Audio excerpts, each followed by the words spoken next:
Fala pessoal, eu sou o professor Wilson Botelho e vou estar iniciando uma série de vídeos aqui no canal da Sala de Exatas com a resolução das questões da prova da Universidade Federal de Roraima do ano de 2020, certo? Nós vamos começar aí com o conteúdo de Química Geral, nós vamos avançar com o conteúdo de Físico-Química e vamos finalizar com o conteúdo de Orgânica, certo?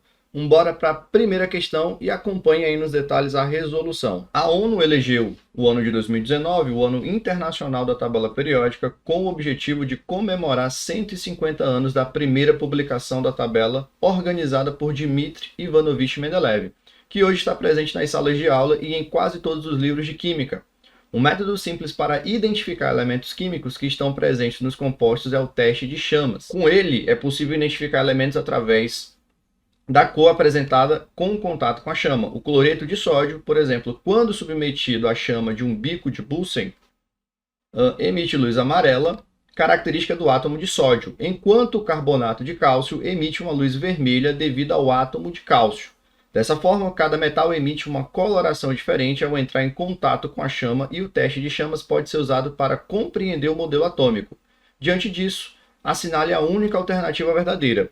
Antes de nós lermos as alternativas, bora fazer uma breve revisão e adequar alguns conceitos que eu destaquei aqui no enunciado para que você consiga compreender qual é a alternativa correta dessa questão, certo? Para que você, quando for resolver outras questões que falem sobre estrutura atômica, sobre modelos atômicos, consiga assim verificar as informações e gabaritar a sua questão. Bora lá, senhores, a questão fala do bico de Bunsen, certo? O que é o bico de Bunsen? Traduzindo para vocês, é como se fosse uma chama, uma boca de fogão. Mas nesse caso aqui ela tem uma base, certo? Ela tem uma válvula que controla o fluxo de gás. Nesse caso aqui, nos laboratórios de química, é um gás, pode ser um gás de cozinha, pode ser um gás, outro gás específico, mas geralmente vai ser o propano-butano, certo? Constituintes do gás de cozinha. E aí aqui eu tenho uma chama de alta temperatura. E o teste que ele cita no enunciado da questão é simplesmente eu pegar o cloreto de sódio, que é um sal, é um composto inorgânico, de natureza inorgânica, e colocar ele sobre essa chama. Essa chama vai fazer com que os elétrons que constituem ali o átomo metálico de sódio efetuem, né, transições eletrônicas que vão liberar uma cor característica, que nesse caso libera uma cor, liberam fótons de energia no comprimento aí do espectro eletromagnético associado ao visível, e aí nós conseguimos ver essa cor. Acontece com o cálcio, mas entretanto as transições eletrônicas que o átomo metálico de cálcio efetua promovem uma coloração, né, avermelhada, certo? Então o bico de Bunsen, esse teste de chama, serve para identificar os metais através das cores que eles possam emitir. O átomo de sódio, novamente, ele vai emitir uma coloração aqui amarelo ovo. E o átomo de cálcio emite uma coloração avermelhada. Bora colocar agora em termos de perspectivas de estrutura atômica, certo? Para justificar a emissão dessas colorações, amarelo e vermelho. Então, senhores, o modelo atômico que vai justificar a emissão de cor, certo? A emissão daquela coloração específica pelo átomo de sódio, pelo cátion de sódio, pelo cátion de cálcio, é o modelo atômico de Bohr. Bohr, ele quantizou o modelo atômico. Lembrem, a gente estava vendo o modelo atômico de Rutherford, o modelo planetário, o modelo gravitacional, um modelo que era regido pela mecânica clássica, e nesse caso o modelo de Bohr ele vai usar a mecânica quântica, ele vai usar uma energia quantizada. E ele vai admitir que os elétrons se encontram em níveis estacionários de energia, níveis bem definidos de energia, que nesse caso aqui eu estou definindo como E1 e E2. Sendo que a ordem crescente de energia é dado por essa seta e indica o quê? Quanto mais distante o nível de energia estiver em relação ao núcleo, maior é o nível de energia do elétron, certo? E aí nós podemos também deduzir que quanto mais próximo o nível de energia estiver próximo do núcleo, menor é o nível de energia do elétron. Então, as transições eletrônicas que ocorrem para que um elemento possa liberar fótons de energia em relação ao comprimento de onda que esteja caracterizado na faixa do visível, se dá da seguinte forma. Eu tenho que em um determinado momento, um elétron pode absorver energia, e nesse caso, para o átomo de sódio, a energia que o elétron vai absorver vem da energia da chama. Então esse elétron que está em um estado de menor energia, absorve essa energia, ou seja, O E1 aqui a gente define como estado fundamental, é o estado de menor energia do elétron, e quando ele absorve essa energia, ele faz uma transição eletrônica para um estado de maior energia, que nesse caso nós estamos definindo aqui como um E2, certo? E o E2 ele vai ser caracterizado, ele vai ser chamado de estado excitado. Então, nesse momento, quando eu forneço energia para o elétron, ou seja, eu estou colocando a substância, o cloreto de sódio, os elétrons do cátion de sódio estão absorvendo energia e estão indo para um estado de maior energia. O nome desse fenômeno, a passagem do estado fundamental, que é um estado de menor energia, para um estado de maior energia, é denominado de absorção. O elétron absorve energia e faz uma transição eletrônica para o estado excitado. Só que na natureza, o elétron ele quer obter um menor estado de energia, certo? Os sistemas querem obter um menor estado de energia para ficarem estáveis. Então esse elétron ele vai emitir novamente essa energia para o meio, certo? Que nesse caso vai ser possível nós visualizarmos porque o fóton de luz emitido se encontra aí na faixa do visível.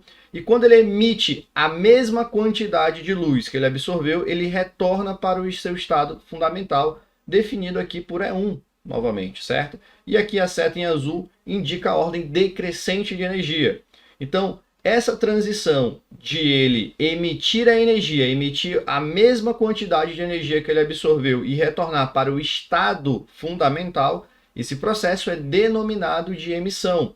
Esses dois processos, quando compilados, quando associados em um processo contínuo de absorção e emissão, é o que vai provocar, certo, a emissão da luz característica, nesse caso aqui em amarelo, pelo átomo de sódio, pelo cátion de sódio, e em vermelho pelo cátion de cálcio. Um outro nome associado a essas transições eletrônicas está correlacionado com o termo de saltos quânticos, né? O elétron ir de um menor estado de energia para um maior estado de energia e retornar ao seu estado fundamental, nós podemos também denominar de saltos quânticos.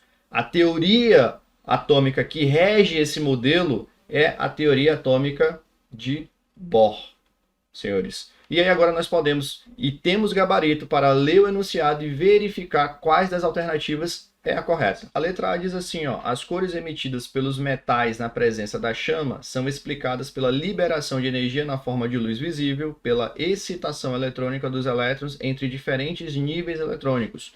Os níveis eletrônicos aqui, senhores, que ele está colocando, são relacionados ao que eu coloquei para vocês no modelo atômico de Bohr, o E1 e o E2. Só que detalhe, a luz é emitida não pela excitação, certo? Quando um elétron é excitado, ele absorve energia e passa do seu estado fundamental para o estado excitado. Então a excitação é um fenômeno de absorção. Quando ele retorna para o seu estado fundamental, é que eu vou ter um fenômeno de emissão. Então o que está errado aqui na letra A? Ele coloca para vocês que a luz é liberada por um fenômeno de absorção. E lembrem-se sempre, luz vai ser liberada, fótons de luz irão ser liberados por um fenômeno de emissão. Estado excitado, retornando ao estado fundamental. Então a letra A aqui a gente pode desprezar ela, colocar um xizinho aqui está errado. Letra B, as cores emitidas pelos metais na presença da chama são compatíveis com os experimentos de J.J. Thomson para a explicação do modelo atômico. Senhores, temos aqui um desenho em relação à representação do modelo atômico de Thomson. E aí o modelo atômico de Thomson é conhecido como modelo de pudim de passas. Era um modelo esférico de carga pastosa, né? de carga positiva, era uma esfera pastosa, fluida, e tinha incrustado nessa esfera pastosa elétrons para contrabalancear e conferir ao átomo uma neutralidade. Então, no modelo atômico de Thomson não tinha os efeitos de emissão e absorção de energia. O modelo atômico de Thomson ele explicava a formação de íons, cátions, ânions, a eletrização por atrito, ele explicava a descarga elétricas em gases a baixa pressão, mas ele não explicava a emissão de luz pelas substâncias, pelos compostos químicos. Então, não é um modelo que vai justificar o fenômeno descrito no enunciado. Então, a letra B aqui também está errada, porque o modelo atômico de Thomson não faz correlação com os fenômenos descritos no enunciado. A letra C. As cores emitidas pelos metais na presença da chama são explicadas pela excitação eletrônica dos elétrons entre diferentes níveis eletrônicos. Lembrando aqui que os níveis eletrônicos descritos na explicação anterior é o E1 e o E2, né? Nós admitimos somente 2 níveis de energia, 2 níveis eletrônicos.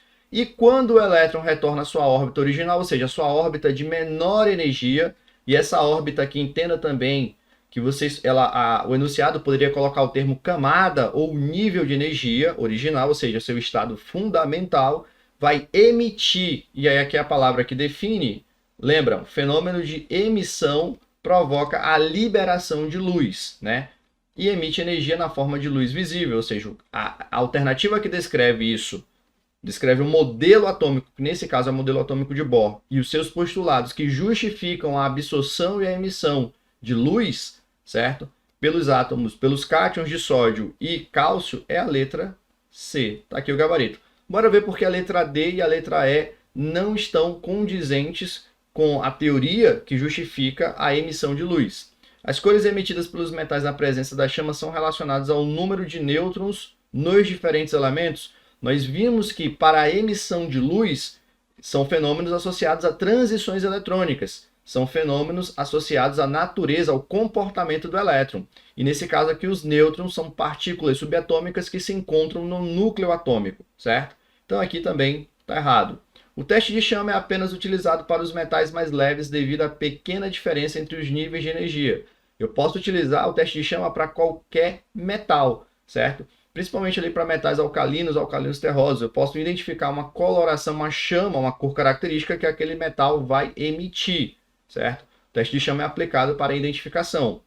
Hoje em dia já existe instrumentação e equipamentos mais avançados, como a absorção atômica, que confere aí realizar vários testes simultâneos de vários elementos. Mas ainda assim, a alternativa que justifica em relação ao modelo atômico relacionado aos fenômenos de emissão de luz é o modelo atômico de Bohr, e a alternativa letra C marca, né, descreve muito bem esse comportamento. E aí a letra E aqui se encontra errada e nós finalizamos a questão inicial aí da prova de 2020 da Universidade Federal de Roraima relacionada ao conteúdo de Química. Pessoal, se você gostou, curte o vídeo, compartilha com seus amigos e não sai daí que logo aqui embaixo nós temos a playlist com todas as questões resolvidas. Até o próximo vídeo.